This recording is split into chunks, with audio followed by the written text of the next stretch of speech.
Bonjour à tous et bienvenue à cette présentation. Aujourd'hui, nous allons vous parler du Maroc, le beau voyage, le silence du désert.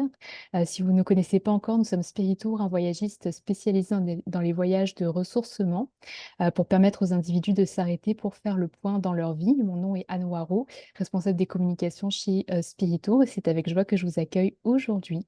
Le voyage au Maroc aura lieu du 4 au 16 novembre 2024.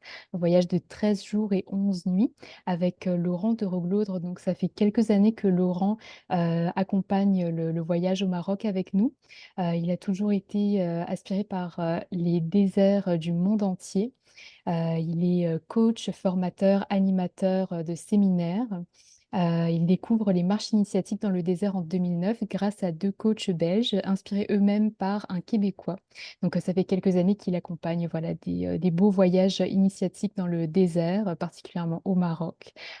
Sans plus tarder, je te laisse la parole, Laurent.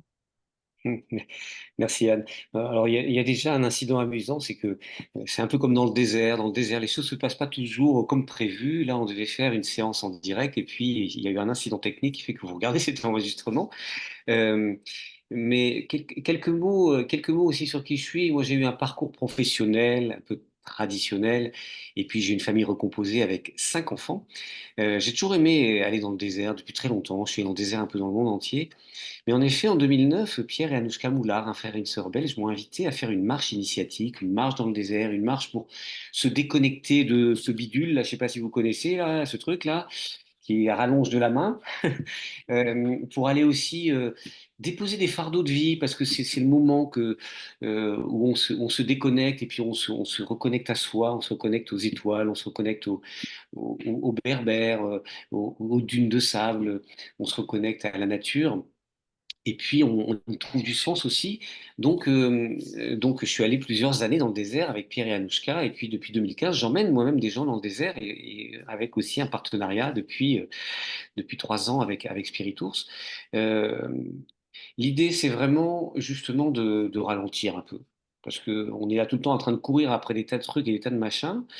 Et puis, on est connecté sur ces machines qui sont géniales, mais qui sont aussi des machines infernales.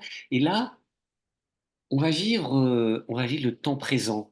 Vous savez, on parle souvent du temps présent, du lâcher prise, mais ça, c'est un exercice grandeur nature parce que, parce que on va vivre comme des nomades pendant une semaine, avec en effet des moments de silence, mais aussi des moments d'échange, puisque je propose des cercles de parole, je propose quelquefois des exercices pour que on aille un peu plus loin que le fait d'être là.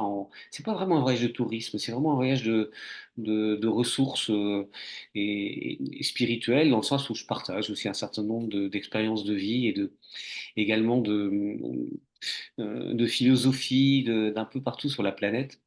C'est vraiment ralentir, se mettre au rythme de notre corps, se mettre au rythme des berbères, se mettre au rythme du soleil qui se couche. C'est une semaine c'est une semaine, oui j'ai mon petit chat, une semaine de profondes ressources en fait. On va vraiment chercher des ressources. Voilà, je sais pas si tu veux avancer sur un. Parfait, oui, on peut commencer l'itinéraire. Alors, les- le- le- ça commence par un petit moment passé à Marrakech. On va vraiment vivre un contraste terrible parce que Marrakech, c'est la ville du business où tout le monde a envie de vous vendre des trucs partout. Alors, c'est très chouette parce que c'est très joli, c'est plein de vie, c'est grouillant c'est grouillant de population et puis d'échanges et tout ça. Donc c'est un moment sympa. Bon, quand on arrive du Canada, on est fatigué parce qu'on a passé la nuit dans l'avion. Mais en même temps, c'est une manière de découvrir, si vous ne connaissez pas le Maroc et l'Afrique du Nord, c'est le moyen de découvrir un endroit qui est très connu pour son monde de mouvement, d'échange et tout ça. Et donc ça, c'est une partie qui va vraiment être en contraste avec la suite, parce que là, c'est un monde voilà, c'est un monde d'offres, de couleurs dans les souks. Donc on a aussi un guide qui nous accompagne et qui nous commente un peu aussi l'histoire, la culture du Maroc. Donc je pense que c'est bien de l'entendre de gens qui sont là. Donc on passe une journée à Marrakech, on passe sur cette fameuse place Jemaa el Fnar qui est là, voilà, où il y a les montreurs de serpents, où il y a tout un tas de, de présentations, de différentes, voilà, des jongleurs, des cracheurs de feu, des choses comme ça. Et puis un tour dans le souk qui est très typique. Et après, oui, tu peux y aller. Après, on va rouler sur une route longue parce qu'on va traverser l'Atlas entre Marrakech et Zagora. C'est pas 360 km comme sur une autoroute, même si on roule pas vite sur les autoroutes canadiennes, mais moins vite qu'en Europe. Mais là, c'est pas ça, c'est à peu près 5 heures de route. Ouais, même, voilà, ça dépend un peu des arrêts, mais c'est magnifique. Parce que c'est une route qui tournicote dans l'Atlas jusqu'à jusqu'à Ouarzazate, et puis après on continue vers la vallée du Dra qui nous emmènera à Zagora. Et cette vallée du Dra, bah, c'est un très long, je crois que c'est une rivière enfin, qui peu à peu disparaît d'ailleurs dans le désert, hein, qui fait plus de 1000 kilomètres, je crois. Et il y a toute une palmeraie qui permet à la vie d'exister.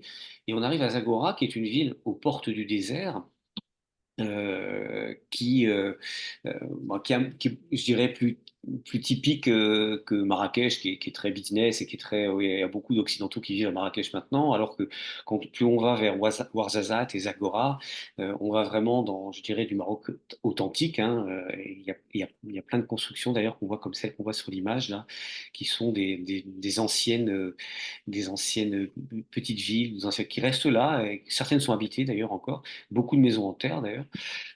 Donc le paysage, déjà, c'est un moment extraordinaire. Alors on a Mohamed qui va nous accompagner, dès Marrakech d'ailleurs, et puis à un moment il nous emmènera dans sa famille, mais ça peut changer, quelquefois c'est à Marrakech, quelquefois c'est du côté de Ouarzazate ou de Zagora, parce que ça dépend. Mais l'idée, c'est d'aller aussi, parce que quelquefois c'était sa famille à lui, quelquefois c'est plutôt du côté de ses parents, donc bon, c'est lui qui décide, on va voir à quel moment ça se fait. Et l'idée, c'est juste de côtoyer pendant un petit moment les gens, comment ils vivent là-bas, et vous vous rendrez compte d'ailleurs que les gens vivent de manière beaucoup plus frugale que nous, hein. Leurs maisons n'ont pas tout ce qu'on a nous, c'est quand même beaucoup plus pauvre que nos pays qui débordent de choses. En revanche, on est toujours reçus comme des rois, c'est-à-dire le rituel du thé et puis éventuellement un repas qu'ils font avec leur cœur, ça c'est sûr, et qui est toujours bien présenté, et puis toujours très bon. D'ailleurs, Mohamed est un excellent cuisinier, donc ça nous garantit pendant la méharée vraiment des moments de plaisir parce qu'il fait très bien la cuisine. Alors après, on va partir dans le désert. Et, et le désert, en fait, euh, j'aime bien dire que il n'y a pas d'enjeu sportif. On n'est pas là pour montrer qu'on est très fort et tout ça. C'est-à-dire que si on est fatigué, on peut monter sur un dromadaire euh, et on va marcher de bivouac en bivouac. C'est-à-dire qu'on ne revient pas au même endroit, hein. À chaque fois, on emmène tout. On va y accéder d'abord en 4x4, bien sûr. Mais une fois qu'on accède au bivouac de départ et où on rencontre les chameliers et les dromadaires, là, on va préparer le départ en sachant que vous n'avez pas à porter vos bagages parce que ce sont les dromadaires qui sont nos compagnons du désert et nos fidèles compagnons qui portent les bagages. Vous avez juste à avoir un petit sac à dos et je donnerai toutes ces indications à ce moment-là. Un petit sac à dos dans lequel vous mettez ce qui est juste nécessaire pour la journée, la gourde, la crème solaire, du papier toilette, le chèche pour la tête, une petite laine pour le matin ou le soir, parce que ne vous y trompez pas, il peut faire frisquer quelquefois la nuit ou en fin de journée. Mais c'est les dromadaires en fait qui portent tout et c'est les berbères qui organisent toute la logistique. C'est-à-dire qu'on se met non pas les pieds sous la table parce qu'il n'y a pas de table en une semaine, mais les pieds sur le tapis. Mais nous, on est vraiment choyés dans ce que j'appelle l'hôtel à 3000 étoiles puisque la nuit, vous verrez, c'est extraordinaire. On a une vision magnifique chaque nuit. C'est une connexion à la galaxie, à la Voie lactée et aux autres étoiles. aux étoiles filantes. Donc on va marcher dans les dunes. Si on est fatigué, on monte sur un dromadaire. On s'arrête quand on est fatigué. Encore une fois, il n'y a pas d'enjeu sportif. Si quelqu'un est fatigué, ben, on se met au rythme du plus fatigué finalement. Et puis on va avoir des temps de silence pendant les marches. On peut aussi avoir des temps dans lesquels je propose des exercices, si vous êtes d'accord, parce que, il y a quelquefois des exercices qui permettent de se connecter, mais il y aura beaucoup de moments de silence, et puis aussi des moments de parole, des cercles de parole que je propose pour, à la fois pour se connaître, pour lâcher les choses, et puis même pour aller plus loin si on a envie. Voilà. Il y a certaines personnes à qui je fais des propositions de travail pour profiter de ce désert, pour lâcher certains des fardeaux qu'on trimballe dans la vie. Et Dieu sait si malheureusement on en a tous, on en a tous des fardeaux de vie. Donc voilà, vous voyez d'ailleurs, on n'est pas obligé de mettre une gandoura ou une djellaba. En revanche, on met tous un chèche sur la tête parce que le chèche, non seulement c'est la culture locale, mais en plus, je vous mets au défi, avec une casquette, de vous protéger d'un vent de sable. S'il y a un vent de sable, le chèche, on le met devant le visage, ça protège du vent. Et puis, le chèche permet aussi de protéger le cou du soleil parce que on est tout le temps dehors. Donc, on est sous le soleil en permanence. Alors, de temps en temps, alors, vous serez étonné, mais dans le désert, il y a de la végétation. Et les haltes, par exemple, on les fait toujours sous un tamaris, il y a toujours des coins où on peut trouver de l'ombre. Quelquefois, c'est un dromadaire qui donne de l'ombre, qu'on est vraiment au milieu des dunes et qu'il n'y a pas du tout de. Mais voilà, on est, on est choyé par les Berbères et puis on est aussi dans leur style à eux. Euh, voilà, bah, vous voyez des photos qui vous montrent d'abord le paysage extraordinaire, époustouflant. Moi, j'ai fait plus de 1000 kilomètres dans le désert à pied et j'ai écrit un livre d'ailleurs qui s'appelle Cercle Toltec en désert berbère. Mais je suis toujours fasciné par le désert. Et puis justement, vous voyez la photo de droite, elle parle d'elle-même, cette photo. Je pense que c'est un moment vraiment d'humanité. C'est un moment qui nous connecte à notre dimension de nomade, hein. Il y a 10 000 ans, on était tous nomades, donc on a encore ça dans notre ADN. On est encore des nomades en réalité. Enfin, on est encore des nomades dans notre constitution. Et aujourd'hui, où on est assis sur des chaises tout le temps à regarder des écrans, on est un peu en contradiction avec notre vraie nature, parce que notre vraie nature, c'est de déambuler. Un petit clin d'œil, c'est que j'habite à Montréal depuis 6 ans et j'ai pas de voiture et je survis très bien. Euh, voilà, donc on s'arrête, comme vous voyez, c'est pas forcément un grand arbre, mais on a un petit coin d'ombre et en général, on est bien content de s'arrêter dans ces petits coins d'ombre pour se reposer. Euh, voilà, et puis aussi quelquefois en haut des dunes où on peut regarder par exemple des couchers de soleil qui sont qui sont fascinants parce que il y a tout ce paysage qu'on a devant soi qui nous parle, qui parle au fond de nous en fait. J'aime bien ce Québécois Maurice qui a initié deux coachs belges dont je parlais tout à l'heure, dont Anne parlait tout à l'heure, et qui dit le désert laissera ta trace disparaîtra dans le désert, mais le désert laissera une trace pour toujours en toi. Et ça c'est sûr. On ne sort pas du désert de la même manière. En tout cas, cette forme de désert-là, je dirais que aller dans le désert en 4x4 et faire des tas de trucs avec des trucs mécaniques, c'est une chose. Mais là, marcher dans le désert, dormir dans le désert, être en relation avec les berbères, avec les dromadaires, avec le sable, avec les étoiles, avec soi, c'est une expérience spirituelle dont on sort avec un ancrage pour toujours, c'est certain. Les gens qui sont venus, j'ai emmené beaucoup de gens dans le désert avec moi, tous disent qu'ils s'en souviendront toute leur vie, mais ça ne m'étonne pas. Mhm. Alors, il faudra bien en sortir, malheureusement, parce qu'on ne peut pas passer le reste de sa vie dans le désert.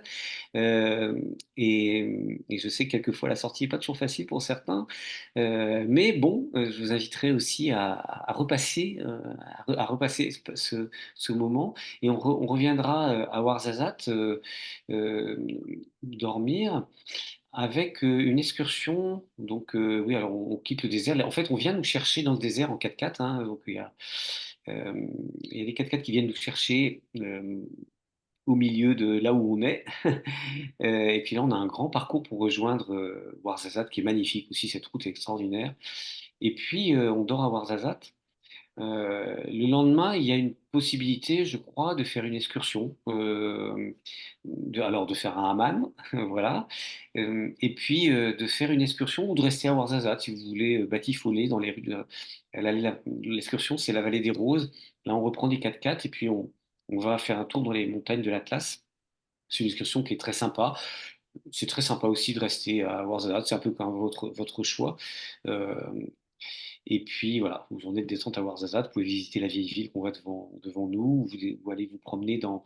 Alors, il y a une autre chose qu'on peut faire à Ouarzazate, c'est visiter euh, les, les trucs de cinéma, là, comme on dit, Ah, les lieux de euh, tournage, oui, en fait, Ouarzazate est la ville du cinéma au Maroc, et c'est là qu'a été tourné Astérix et Cléopâtre, par exemple. Donc il y a les studios, ouais, c'est le mot que je cherchais. Donc Mm. on peut visiter des studios de cinéma aussi, et puis se promener dans la vieille ville. Donc les deux options sont bonnes. Et je ne dirais pas qu'il y en a une qui est mieux que l'autre. C'est un peu chacun fait son choix. Il faut le dire à l'avance pour qu'on puisse Mm. organiser le nombre de véhicules qui emmènent à la Vallée des Roses. Voilà. Tout à fait.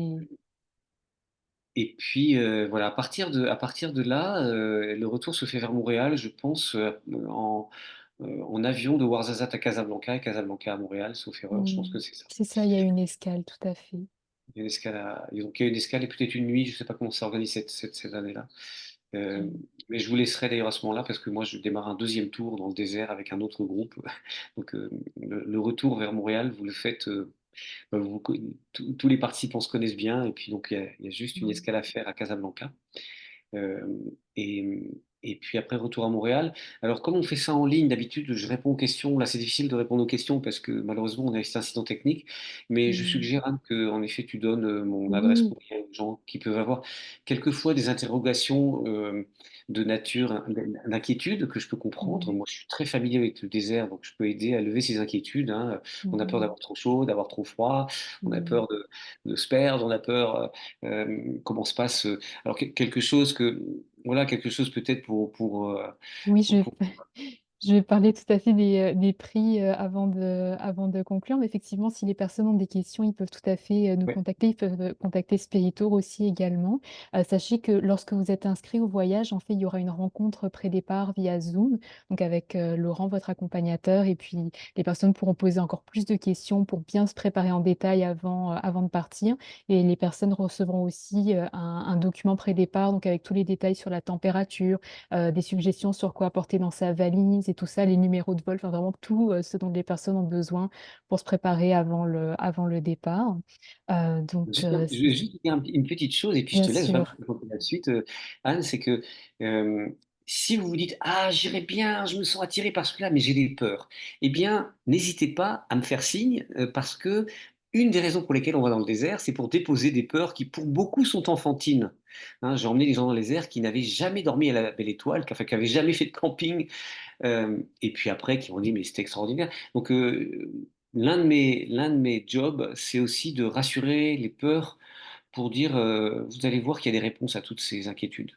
Donc voilà, n'hésitez pas à me faire signe par courriel et puis je te repasse le micro. Anne. Oui, on mettra toutes les coordonnées qui sont disponibles aussi sur la page web de ce voyage, donc sur notre site web spiritour.com.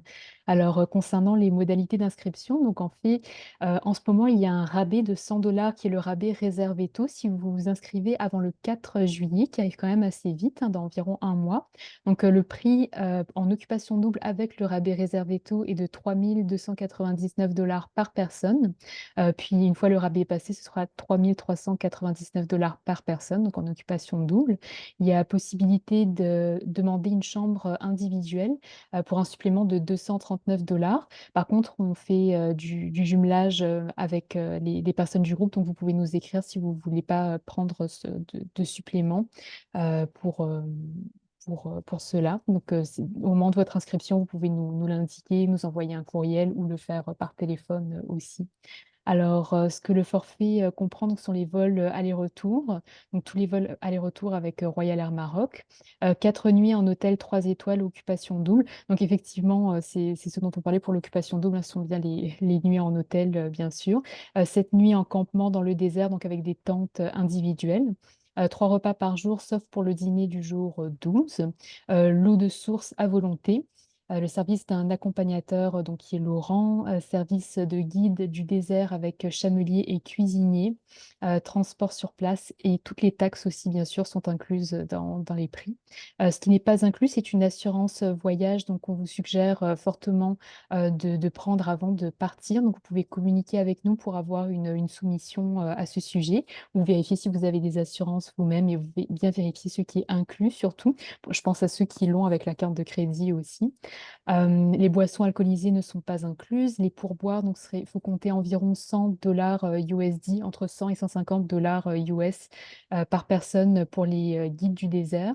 On remet aussi les détails des pourboires dans le document pré-départ pour les personnes qui s'inscrivent, hein, donc vous inquiétez pas, pas besoin de tout mémoriser les informations. Les dépenses personnelles aussi, les repas à bord et enregistrement des bagages. L'excursion facultative dans la vallée des Roses, donc comme on l'avait vu à la fin de l'itinéraire, c'est une excursion optionnelle, donc il faut réserver à l'avance pour un supplément. Et la contribution au fonds d'indemnisation des clients d'agences de voyage, donc qui vous donne une couverture, une assurance supplémentaire en réservant avec une agence comme Spirit mais c'est maintenant gratuit depuis janvier 2024. Donc pour vous inscrire, il y a 2 façons, de le faire. Soit la plus facile et la plus rapide, c'est directement sur notre site web spiritour.com. Nous allons vous envoyer le lien pour les personnes qui regardent la rediffusion. Il suffit de faire un premier dépôt de 750 dollars et ensuite vous avez jusqu'au 4 septembre pour payer le reste, donc la totalité de votre voyage. Aussi, vous avez jusqu'au 4 septembre d'ailleurs pour vous inscrire tout court au voyage. Sinon, la deuxième façon de vous inscrire, si vous êtes moins à l'aise avec Internet, ce serait d'imprimer le formulaire d'inscription ou on peut vous l'envoyer par la poste aussi si vous préférez, et nous le remplir à la main et nous l'envoyer par la poste. Donc, c'est un petit groupe à taille humaine aussi, donc il y aura entre 8 et 15 personnes.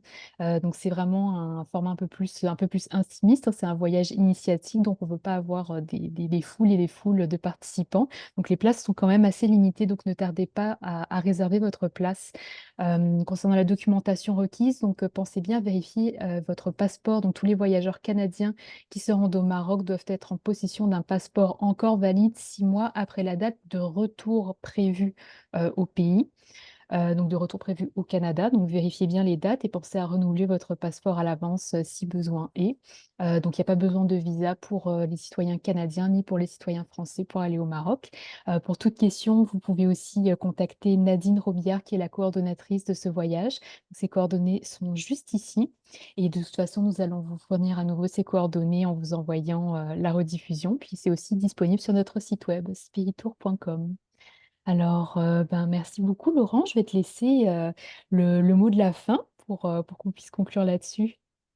Le mot de la fin, je vais vous dire, il est assez simple, c'est que ça fait longtemps que je vais marcher dans le désert et quand je propose ça, il y a un peu deux catégories de population. Il y a ceux qui disent ah non, le désert, jamais. Bon, d'accord, si c'est comme ça que vous le sentez, c'est OK, il n'y a pas de souci. Et puis il y en a d'autres qui disent ah, j'aimerais bien, mais j'ose pas parce que. Alors il y a des peurs et des choses.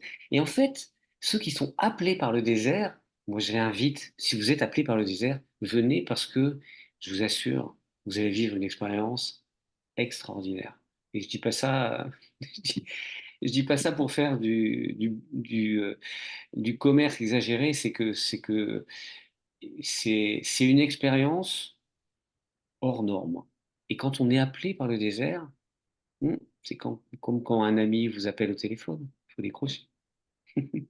Merveilleux, merci infiniment Laurent pour la magnifique présentation. Ça donne vraiment le goût d'y aller. C'est un dépaysement total qui vous attend. Alors, encore une fois, toutes les informations sont disponibles sur notre site web spiritour.com. N'hésitez pas à nous contacter pour toute question. On est disponible pour vous aider. Avec Laurent aussi, si vous voulez parler de certaines inquiétudes, peut-être avant le voyage, ou peut-être des choses qui vous retiennent de vous inscrire, des petites peurs de ce style-là. Laurent aussi peut vous aider là-dessus. Alors, merci infiniment. Merci Anne, et puis à bientôt dans l'hôtel à 3000 étoiles.